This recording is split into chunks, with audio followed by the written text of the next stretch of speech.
तुमच्या घरात देवघराशिवाय अजून एक असं ठिकाण आहे जिथे कुलदेवीचं स्थान असतं, अष्टलक्ष्मीचं स्थान असतं आणि जिथे तुम्ही तुमची कुठलीही इच्छा जर का मागितली ना तर देवी ती तुमची 3 दिवसात पूर्ण करते.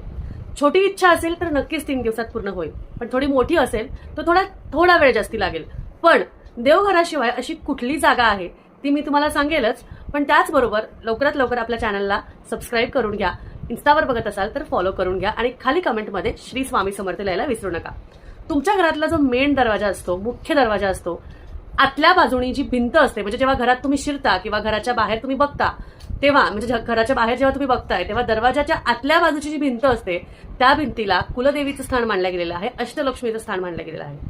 त्यामुळे घरातून बाहेर जाताना किंवा घरात प्रवेश करताना सदैव त्या भिंतीकडे बघून नमस्कार करावा, कुलदेवीचा सन्मान करावा, तिचं स्मरण करावं आणि सकाळ संध्याकाळ दिवाबत्ती करताना तिथे सुद्धा तुम्ही थोडंसं धूप दीप लावावं.